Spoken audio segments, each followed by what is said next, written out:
دنیا میں دو لوگ اس طرح کے رہتے ہیں جو بیٹھے زمین پر ہوتے ہیں، ان کا تذکرہ عرش بریم پہ ہو رہا ہوتا ہے۔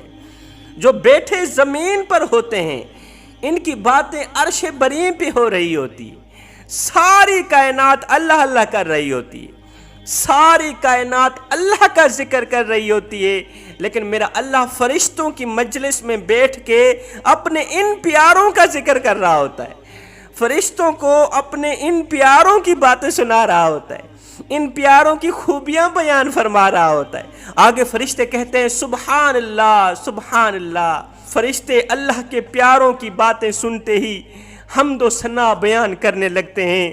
آخر وہ کون سے لوگ ہیں جو بیٹھے زمین پر ہوتے ہیں، ان کا تذکرہ عرش بریم پہ ہو رہا ہوتا ہے۔ حضرت امام حسین رضی اللہ تعالی عنہ کے صاحبزادے حضرت امام زین العابدین رضی اللہ تعالی عنہ کی مجلس لگی ہوئی تھی۔ آپ اللہ کے پیاروں کو درس اخلاق دے رہے تھے، امن کا پیغام دے رہے تھے، خوبصورت زندگی گزارنے کے طور طریقے بتا رہے تھے۔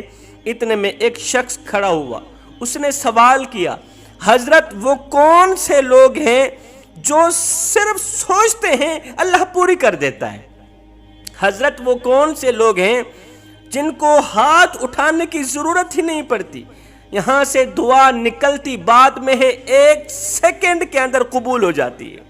وہ کون سے لوگ ہیں جن کی دعا ایک سیکنڈ کے اندر اندر سنی جاتی ہے اور ایک سیکنڈ کے اندر اندر قبول کی جاتی ہے؟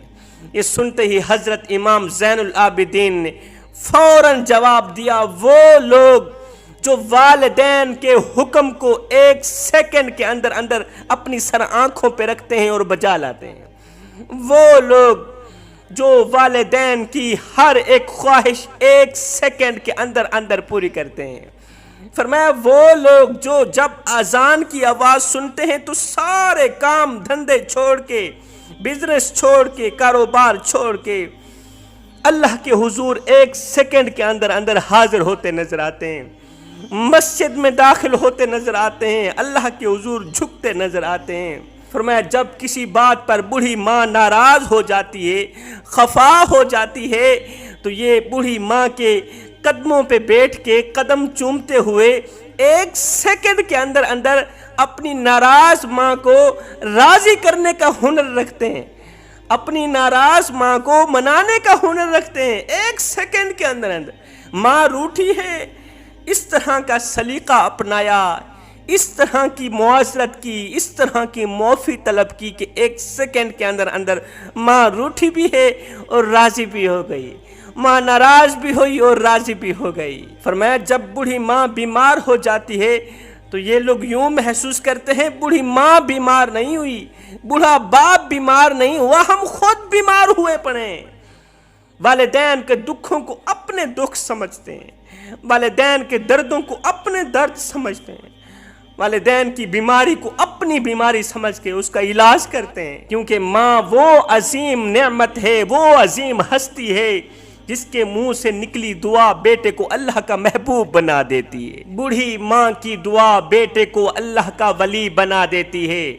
حضرت بایزید بسطامی رحمت اللہ تعالی علیہ سے کسی نے پوچھا، حضرت آپ کو اللہ تعالیٰ نے اتنا بڑا مقام دیا، اتنا بڑا مرتبہ دیا کہ آپ بیٹھے زمین پہ ہوتے ہیں، آپ کی نگاہیں، آپ کی نظریں آسمانوں پر جمی ہوئی ہوتی ہیں، آسمانوں پر ٹکی نظر آتی ہیں، آپ کو یہ مقام کیسے ملا؟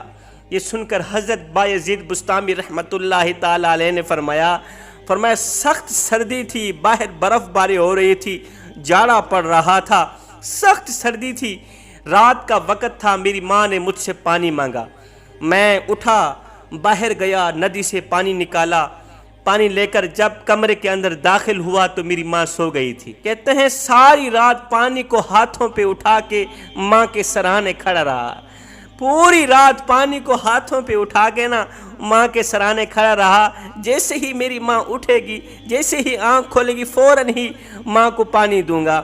لیکن جب فجر کا وقت آیا، پوری رات پانی اٹھا کے کھڑے رہے ماں کے سرانے، جب صبح کی اذان کا وقت ہوا تو ماں کی آنکھ کھلی، دیکھا بیٹا پانی اٹھا کے کھڑا ہے، بایزید بیٹے تو سویا نہیں ہے، بیٹے تو سویا نہیں ہے؟ کہا ماں یہ کیسے ہو سکتا ہے، ماں پیاسی پڑی رہے اور بیٹا سکون کے خراٹے لیتا رہے، بیٹا سکون کی نیند سوتا رہا، یہ کیسے ہو سکتا ہے؟ یہ سنتے ہی میری ماں نے مجھے ایک دعا دی۔ وہ دعا کون سی تھی؟ رو کر کہنے لگی، او میرے کریم رب، میرا بایزید تیرے پیاروں میں سے ہے، میرا بایزید تیرے پیاروں میں سے ہے، تیرے فرما برداروں میں سے ہے، تو اسے قبول فرما لے، تو اسے اپنا محبوب بنا لے، تو اسے ولی بنا لے، اسے قبول فرما لینا۔